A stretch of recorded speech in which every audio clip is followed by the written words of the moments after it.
আজ আমি আপনাদের একটা কাহিনী শোনাবো। এটা হলো একটা বিশাল আকার বটগাছের এবং একটি নিম গাছের গল্প। এই নিম গাছটা সেই বটগাছের কাছেই অবস্থিত ছিল। একদিন কয়েকজন কাঠুরে বনে প্রবেশ করলেন। তাদের দেখে এই নিম গাছ খুব ভয়ভীত হয়ে পড়ল ও সেই বটগাছের কাছে সাহায্য চাইল। বলল যে, হে বটগাছ, আমাকে সাহায্য করুন, আপনার এই শাখা প্রশাখা দ্বারা আমাকে ঢেকে রাখুন, যাতে এই কাঠুরেরা আমাকে দেখতে না পান আর আমি বেঁচে যাই।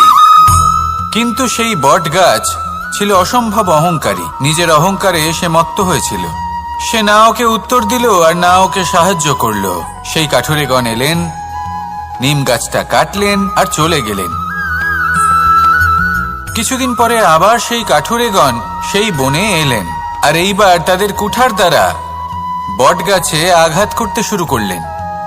এই প্রহার সহ্য করতে করতে বটগাছটি দেখল ও বুঝতে পারল যে সেই কুঠারগুলি নির্মিত হয়েছে সেই নিম গাছের ডাল দিয়েই। এবার এই ভুলটাই বেশিরভাগ মানুষই করে বসেন, বিশেষ করে তখন যখন তার কাছে শক্তি থাকে, সাফল্য আসে। নিজের অহংকারে মত্ত হয়ে দুর্বল ব্যক্তিকে আঘাত করে, তাদের কষ্ট দেয়। কখনো এটা ভাবে না যে ভবিষ্যতে এরাই তাদের পতনের কারণ হতে পারে। তাই যদি আপনার কাছে শক্তি থাকে আর আপনি সাফল্য লাভ করতে থাকেন, তাহলে নিজেকে শান্ত করুন এবং এই অহংকারকে ত্যাগ করুন। যদি কেউ দুর্বল হয় তাহলে তাকে আঘাত করবেন না, তাকে কষ্ট দেবেন না, বরং তাকে সাহায্য করুন, পারলে তাকে রক্ষা করুন। আসুন আর আমার সাথে ভালোবেসে বলুন, রাধা রাধা। শ্রীরাম যখন সুগ্রীবের সাথে মাতা সীতাকে খোঁজার জন্য ভ্রমণ করছিলেন, তখন সুগ্রীবের ভৌগোলিক জ্ঞান দেখে শ্রীরাম হতবাক হয়ে গেলেন। তখন সুগ্রীব বললেন যে যখন বালির হাত থেকে উনি পালাচ্ছিলেন, নিজের প্রাণ বাঁচিয়ে পালাচ্ছিলেন, উনি তখন অনেক জায়গায় গেছিলেন, কিন্তু কোথাও যেন উনি যোগ্য আশ্রয় খুঁজে পাচ্ছিলেন না। বালি সুগ্রীবের প্রাণ হরণ করতে চাইছিল, ওকে শেষ করে দিতে চাইছিল, আর সুগ্রীব শুধু নিজের প্রাণ বাঁচিয়ে পালাতে চাইছিল। এক স্থান থেকে অন্য স্থানে, সেই স্থান থেকে আবার আরেক স্থানে। এই বিপদের সম্মুখীন হতে গিয়ে সুগ্রীবের ভৌগোলিক জ্ঞান বৃদ্ধি পেল। এর অর্থ বুঝলেন আপনি? যে জীবনে যখন সমস্যা আসে, জটিলতা আসে, সেটা দেখে আমরা ত্রস্ত হয়ে পড়ি, দুঃখী হয়ে পড়ি যে এমনটা আমার সাথে কেনই বা হচ্ছে। কিন্তু দুঃখী হওয়ার কোনো প্রয়োজন নেই, কারণ এই সমস্যা আমাদের কিছু শিক্ষা দেওয়ার জন্যই আসে। সেই শিক্ষা লাভ করা খুবই প্রয়োজনীয়। সেই শিক্ষার দিকে নিজের মনোনিবেশ করুন, সেই শিক্ষা আত্মস্থ করুন, জীবনে অগ্রসর হন আর আমার সাথে ভালোবেসে বলুন, রাধা রাধা। আমাদের জীবনে সবসময় এটাই শেখানো হয় যে কখনো কারোর নিন্দা করবে না। কিন্তু আজকের দিনে সত্য হলো এটাই যে প্রত্যেক ব্যক্তি কোনো না কোনো সময় কোনো না কোনো মানুষের নিন্দা করেই থাকেন। এবার আপনি কারোর নিন্দা করলে সবসময় এর অর্থ এটা নয় যে আপনার মন মলিন। কখনো কখনো এমন কিছু পরিস্থিতির জন্ম হয়, কিছু ব্যক্তি আমাদের এমন দুঃখ দেন যে সেই দুঃখের বশে আমরা নিন্দা করতে শুরু করি। এবার নিন্দার বিষয়ে এমন এক সত্য আছে যেটা জানা প্রয়োজনীয়, যেটা আমি আপনাকে একটা উদাহরণ দিয়ে বোঝাবো। আপনি কখনো একটা চিত্র অঙ্কন করতে চেষ্টা করবেন, যতক্ষণ না সেই রং আমাদের হাতে লেগে যাচ্ছে ততক্ষণ আমাদের সেই চিত্র পূর্ণই হয় না। এবার এটাই হয় নিন্দার ক্ষেত্রেও। কেউ আপনাকে যতই দুঃখ দিক না কেন, যদি আপনি কারোর নিন্দা করেন, তাহলে কোথাও না কোথাও সেই নেতিবাচক শক্তি অবশ্যই আপনার মধ্যে প্রবেশ করবে। তাহলে সেক্ষেত্রে কি করা যায়? কিভাবে অন্যের নিন্দা করা থেকে নিজেকে বিরত রাখা সম্ভব? একটাই পথ আছে, একটাই বিকল্প আছে, নিজের বিকাশ। নিজের বিকাশের পথে অগ্রসর হতে থাকুন। নিজের কাজে এতটাই নিমজ্জিত হয়ে যান যে কারো নিন্দা করার মতো কোনো সময় যেন আপনার হাতে না থাকে।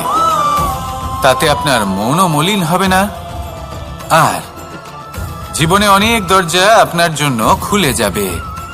আসুন আমার সাথে ভালোবেসে বলুন, রাধা রাধা।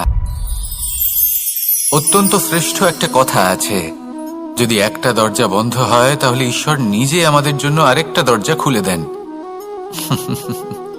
কিন্তু কিছু মানুষ আছেন যারা এটা ভাবেন যে আমার সাথে তো এরকম হলোই না, আমাদের জন্য তো কোনো নতুন দরজা খুলল না, কোনো নতুন পথ আমরা খুঁজে পেলাম না। সেই বিষয়ে আমরা চিন্তা করি, দুঃখ পাই যে এরকম কেন হলো।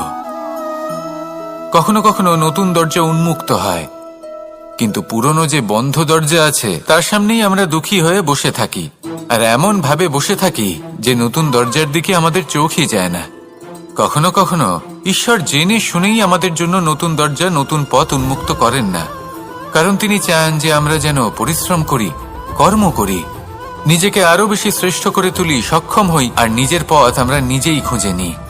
কখনো কখনো এমনও হয় যে ঈশ্বর চান যে আমরা যেন সেই পথে চলতে শুরু করে দিই। ভবিষ্যতে গিয়ে ঈশ্বর আমাদের সবকিছুই প্রদান করেন। মনে রাখবেন, যে ব্যক্তি নিজের বাড়িতে এসে নিজের দুঃখ নিয়ে বিলাপ করতে থাকেন, সুখ তার দরজায় পৌঁছে গিয়েও বন্ধ দরজা দেখে ফিরে চলে যায়। তাই দুঃখ আমাদের সকলের জীবনে আছে, কিন্তু সেই দুঃখকে আঁকড়ে ধরে বসে থাকবেন না, তাহলে আপনি আসন্ন সুখও ভোগ করতে পারবেন না। আসুন আমার সাথে ভালোবেসে বলুন, রাধা রাধা। জীবনে কখনো আমরা বিজয়ী হই, কখনো আমরা পরাজিত হই, কখনো সুখ আসে, আবার কখনো দুঃখও আসে। আর যখন দুঃখ আসে তখন আমরা আমাদের এই দুঃখ কারোর সাথে ভাগ করতে চাই। আমরা কারোর সাথে নিজের দুঃখ ভাগ করে নিই, আর সেই ব্যক্তি আমাদের দুঃখ নিয়ে উপহাস করে। তখন আমরা আরো দুঃখী হয়ে যাই। আমরা এই সংসারকে দোষ দিতে থাকি, কিন্তু এতে সংসারের কোনো দোষ নেই। ভুল আপনার যে আপনি কোনো কুপাত্রকে নির্বাচন করেছেন দুঃখ ভাগ করার জন্য। মনে রাখবেন, যদি আপনার শরীরে ক্ষতস্থান তৈরি হয় এবং সেই ক্ষত নিয়ে আপনি প্রত্যেক জায়গায় ঘুরে বেড়ান, প্রত্যেক বাড়িতে আপনি ওষুধ হয়তো নাও পেতে পারেন, কিন্তু সেখানে নুন আপনি অবশ্যই পাবেন। সেই জন্য যখনই দুঃখ পাবেন, শুধু সেই ব্যক্তিদের কথা মনে করুন যারা আপনার দুঃখ, আপনার যন্ত্রণাকে বুঝতে পারবে, যারা আপনার সহায় হওয়ার জন্য প্রস্তুত, আপনাকে সাহায্য করার জন্য প্রস্তুত, আপনার অন্তরকে প্রেরিত করতে প্রস্তুত। তাদের কাছে নয় যারা আপনার দুঃখ নিয়ে উপহাস করে। আসুন আর আমার সাথে ভালোবেসে বলুন, রাধা রাধা। প্রত্যেক মানুষ সাফল্যের শিখরে পৌঁছতে চান, প্রত্যেকেই তার জন্য চেষ্টা করেন, প্রত্যেকেই এটা চান যে নিজের নিজের ক্ষেত্রে আমি সর্বোচ্চ শিখরে পৌঁছব। এবার সবসময় আমাদের প্রতিভা পূর্ণরূপে আমাদের সহায়ক হতে পারে না। কখনো কখনো আমরা সেই কাজ একা করতে পারি না, কখনো কখনো আমাদের সাহায্যের প্রয়োজন পড়ে। আর ঠিক এমন সময় বেশিরভাগ মানুষ ভুল করে ফেলেন। আর ভুল হলো এটাই যে কিছু ব্যক্তি এতটাই তাড়াতাড়ি সাফল্যের শিখরে পৌঁছতে চান যে কারোর হাত ধরে পরবর্তী সিঁড়িতে ওঠার বদলে তিনি কারোর পা ধরে ওপরে যাওয়াটাই শ্রেয় বলে মনে করেন। এবার সাফল্য দুজনেই লাভ করেন, কিন্তু কাহিনীর এখানে সূত্রপাত ঘটে। যে ব্যক্তি কারোর হাত ধরে ওপরে পৌঁছন, সে অন্যের জন্য নিজের হাতটা বাড়িয়ে দেন, তাকে সাহায্য করেন, তাকে প্রেরণা প্রদান করেন। নতুন সম্পর্ক তৈরি হয়, বন্ধুত্বের বৃদ্ধি ঘটে, এবং এই শ্রেষ্ঠ সম্পর্কগুলির সাথে উনি শ্রেষ্ঠ জীবন যাপন করেন। অন্যদিকে সেই ব্যক্তি যে কারোর পা ধরে সাফল্য অর্জন করেছিলেন, সেই ব্যক্তি শুধু একজন দাস হয়ে থেকে যান, শুধু তাকে দেওয়া সমস্ত আদেশ পালন করেন তিনি। তার নিজের কোনো ব্যক্তিত্ব গড়ে ওঠে না। সেই জন্য আপনি যখনই সাফল্যের পথে অগ্রসর হচ্ছেন, তখন পথ নির্বাচন সঠিকভাবে করুন, কারণ সাফল্যের ঊর্ধ্বেও একটি অন্য জীবন আছে। আসুন আমার সাথে ভালোবেসে বলুন, রাধা রাধা।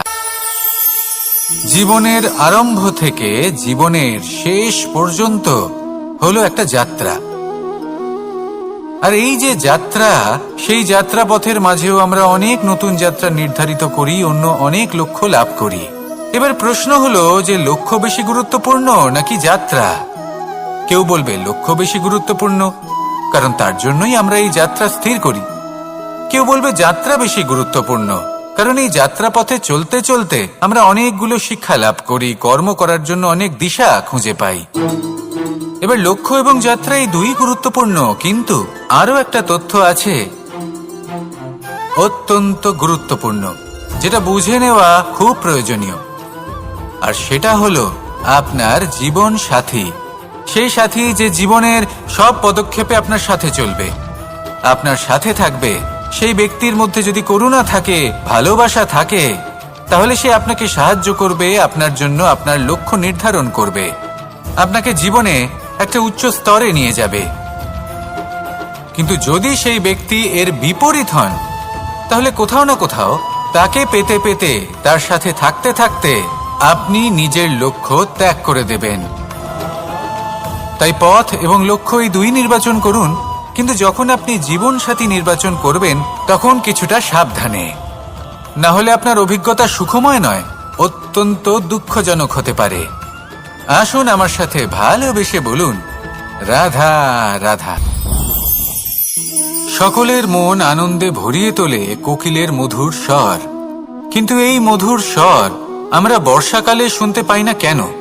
তার কারণ কিন্তু এটা নয় যে বর্ষাকালে কোকিল অসুস্থ থাকে, তা নয়। কোকিল সিদ্ধান্ত নেয় নীরব থাকার। কিন্তু এই সিদ্ধান্ত কেন নেয়? তার কারণ হলো ব্যাঙ। বর্ষার ঋতুতে অনেক ছোট ছোট স্থানে জল জমে, আর সেই কারণে অনেক ব্যাঙের জন্ম হয়। এবার ওই ব্যাঙগুলোর ধ্বনি এতটাই প্রবল হয় যে তাদের মাঝে এই কোকিল যতই মধুর সুরে ডাকুক না কেন, তার স্বর আমাদের কানে পৌঁছবে না। সেই জন্য ও সিদ্ধান্ত নেয় চুপ থাকার। আর এটাই হলো আমাদের জীবনের শিক্ষণীয় বিষয়। আপনি যদি এমন কোথাও থাকেন যেখানে আপনার আশেপাশে মূর্খ মানুষ আছেন, তাহলে সেখানে চুপ করে থাকাই হলো সবথেকে শ্রেষ্ঠ সিদ্ধান্ত। কারণ ওই মূর্খদের চিৎকারের সামনে কেউ আপনার জ্ঞানের কথা বুঝতেই পারবে না। সেই জন্য সেখানে চুপ করে থাকুন। পরবর্তীতে গিয়ে যেমন এই ব্যাঙের ডাক, এটা শান্ত হবে আর তারপর থেমে যাবে, ঠিক তেমন মূর্খদের সময় একটা নির্দিষ্ট কালের পর গত হয়। আর তারপরে আসে বিবেকবানদের সময়, আপনার সময়। শুধু ধৈর্য ধরুন। আসুন আর আমার সাথে ভালোবেসে বলুন, রাধা রাধা। মস্তিষ্কের মেধা প্রত্যেক মানুষের কাছেই আছে। এর বর্গীকরণ করা সম্ভব তিনটি স্তরে: নিম্ন, মধ্য এবং উচ্চ। এবার সেই ব্যক্তি যার মস্তিষ্ক মেধা নিম্ন স্তরের, তিনি কোন বিষয়ে কথা বলেন, কোন বিষয়ে আলোচনা করেন, কি কি সেই বিষয় যা নিয়ে এনারা ভাবেন? লেনদেন, লাভ ক্ষতি, সম্পর্ক ভাঙা গড়া, জীবনের এই ছোট ছোট বিষয়গুলি। এর ঊর্ধ্বে এনাদের কথা এবং ভাবনা যায়ই না। এবার যে ব্যক্তি এমন হন যার মস্তিষ্ক মেধা মধ্যস্তরের, সেই ব্যক্তি কি করেন, কোন বিষয়ে কথা বলেন? জীবনের ঘটনাগুলির বিষয়ে কথা বলেন। কি হয়েছিল, কিভাবে হয়েছিল, কিভাবে সেটা আরো বেশি শ্রেষ্ঠ করে তোলা সম্ভব। আর সেই ব্যক্তি যাদের মস্তিষ্ক মেধা উচ্চ স্তরে থাকে, তারা কি নিয়ে ভাবেন, তারা কি নিয়ে আলোচনা করতে থাকেন? তিনি ভাবেন যে কিভাবে নিজের চিন্তা ভাবনা আরো বেশি শ্রেষ্ঠ করে তোলা সম্ভব। তিনি ভাবেন যে কিভাবে আমরা নিজেদের অপগুণগুলিকে দূর করে দিতে পারি, কারণ সেটা করতে পারলে জীবন আপনা থেকেই শ্রেষ্ঠ হয়ে উঠবে। মস্তিষ্ক মেধা আমাদের সবার কাছে আছে। এবার আমাদের এটা বেছে নিতে হবে যে কোন স্তরটা আমরা আপন করতে চাই। যদি আজকের এই মুহূর্তে আপনি নিম্ন স্তরেও থাকেন, তাহলে তা মেনে নিন, চিন্তার কোনো বিষয় নেই।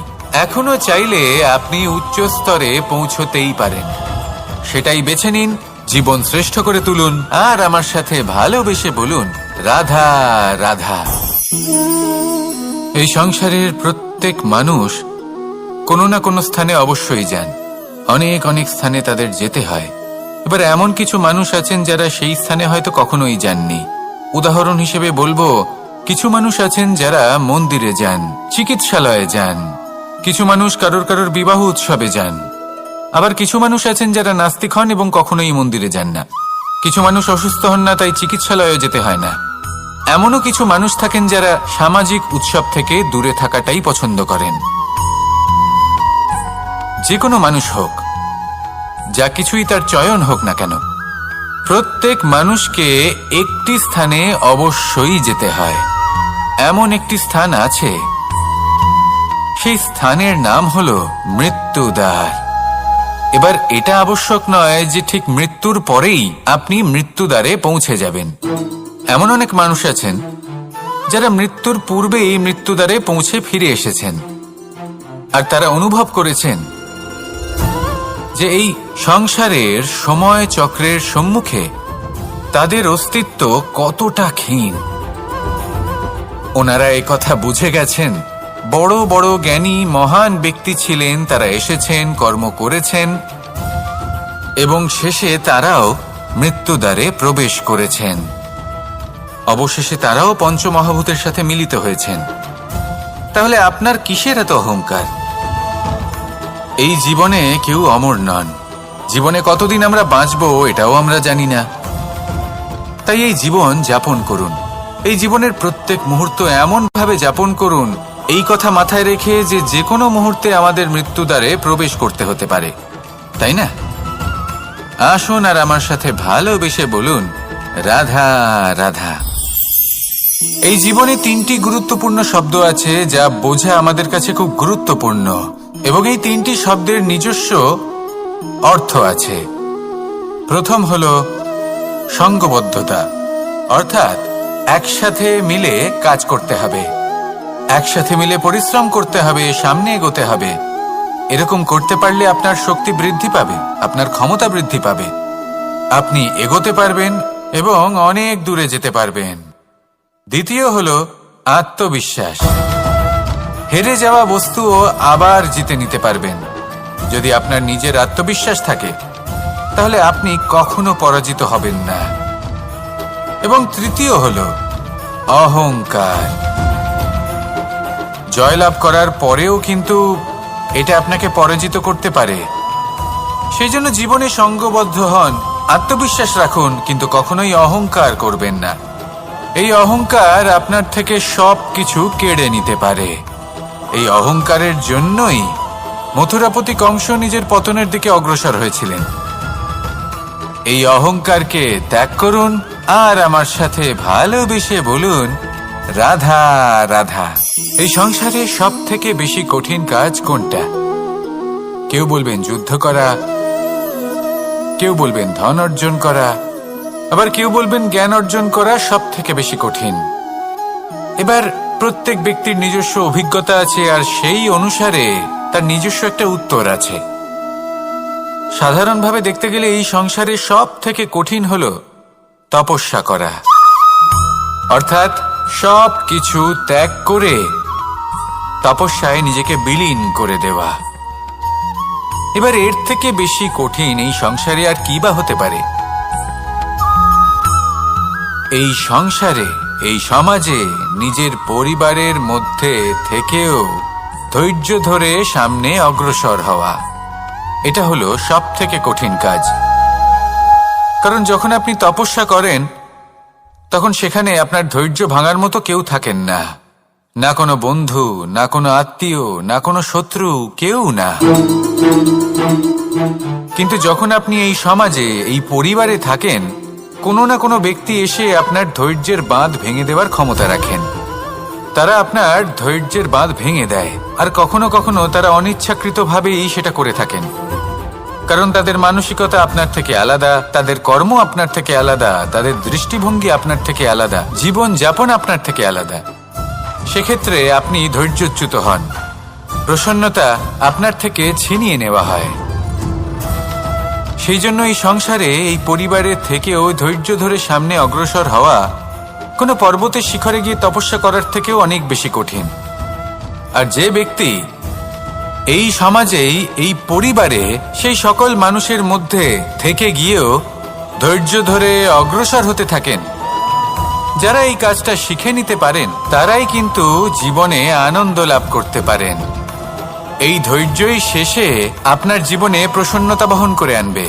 তাই ধৈর্য ধরে জীবনের পথে অগ্রসর হন আর আমার সাথে ভালোবেসে বলুন, রাধা রাধা।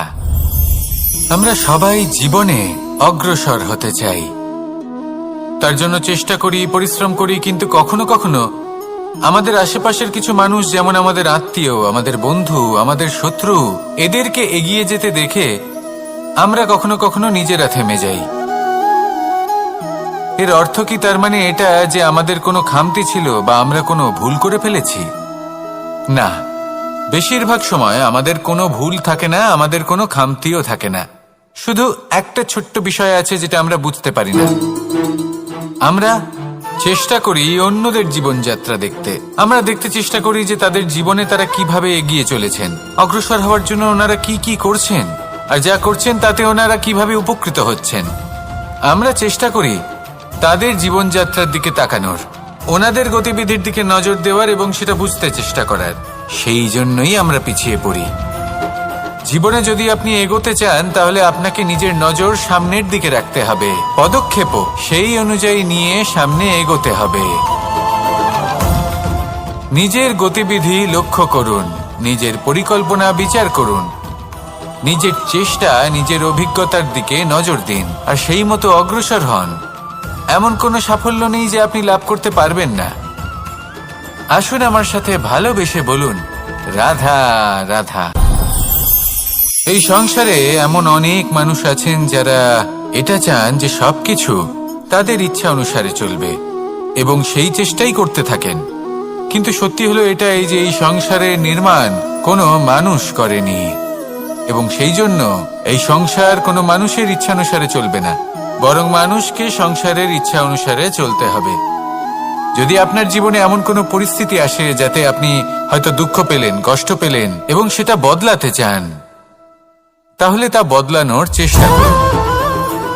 যদি অসফল হন তাহলে আবার চেষ্টা করুন, নিরন্তর চেষ্টা করুন। কিন্তু যদি না করতে পারেন তাহলে মেনে নিন যে এই পরিস্থিতি বদলানো সম্ভব নয়। সেই পরিস্থিতিকে বদলানোর চেষ্টাকে ত্যাগ করে দিন। যদি চান তাহলে সেই পরিস্থিতি থেকে দূরে চলে যেতে পারেন, কিন্তু নিজেকে প্রসন্ন রাখুন। আপনার এই শরীর, এই মন, এই জীবন আপনি লাভ করেছেন, তাই আপনার কর্তব্য হলো নিজের যত্ন নেওয়া, নিজেকে প্রসন্ন রাখা। আপনি যদি নিজেকে প্রসন্ন রাখেন তাহলেই এই সংসারকে আপনি প্রসন্ন রাখতে চেষ্টা করতে পারবেন। তাহলে প্রসন্ন থাকুন আর মনে এই প্রসন্নতা নিয়ে বলুন, রাধা রাধা। এই হাঁড়িটাকে দেখুন, এই হাঁড়িটা মাটি দ্বারা নির্মিত, আর এই বস্তুটি আমার খুবই প্রিয়। ছোটবেলায় মা এই হাঁড়িতেই মাখন বানিয়ে রাখতেন, কিন্তু যেই আমি সুযোগ পেতাম আমি সেই হাঁড়ি ভেঙে সমস্ত মাখন খেয়ে ফেলতাম। কিন্তু আমার মনে হয় একটা বিশেষ ব্যাপার আছে, যখনই এটার মধ্যে মাখন রাখা হতো তখন মাখন ঠান্ডা হয়ে যেত। আর আমি ভাবতাম এটা কিভাবে সম্ভব হতে পারে, যেখানে এটা নিজেই নির্মিত হয়েছে আগুনে তপ্ত হয়ে। এটা নির্মিত হয়েছে এইভাবেই, কিন্তু এর ভেতরে সবই শীতল থাকে। এটা কিভাবে সম্ভব? এটা এই কারণে সম্ভব কারণ এই হাঁড়ি এমন কিছু জানে যেটা জানা আমাদের জন্য খুব প্রয়োজনীয়। যার জন্ম হয়েছে মাটি থেকে, যার ভবিষ্যৎ হলো মাটি, আর ভেঙে যাওয়ার পরে যা কি সেই মাটিতেই মিশে যেতে হবে, তার নিজের অন্তরে অহংবোধের উত্তাপ ধরে রেখে কি লাভ? এটাই হলো জীবনের একটি সার কথা, যেটা আমাদের সকলকে বুঝতেই হবে, শিখতে হবে, যাপন করতে হবে। আর যখন আপনি উপলব্ধি করবেন যে আপনি নশ্বর, যখন উপলব্ধি করবেন যে আপনার জন্মের আগেও আপনার কোনো অস্তিত্ব ছিল না, আর মৃত্যুর পরেও আপনার কোনো অস্তিত্বই থাকবে না, জীবনে কোনো কিছুই আপনার ছিল না, আজও নেই আর না ভবিষ্যতে কখনো হবে, তখন আপনা থেকেই জন্ম এবং মৃত্যুর মাঝে এই যে সময় থাকে যাকে আমরা জীবন বলি, সেটা আপনি শান্তভাবে যাপন করতে শুরু করবেন। সেই জন্য জীবনে কখনোই অহংকার করবেন না, শুধু শুরু এবং শেষের কথা মনে রাখবেন। তাহলে আজকের এই বর্তমান শান্তিপূর্বক প্রসন্ন চিত্তে যাপন করতে পারবেন, এবং এই মন প্রসন্ন হয়ে বলবে, রাধা রাধা।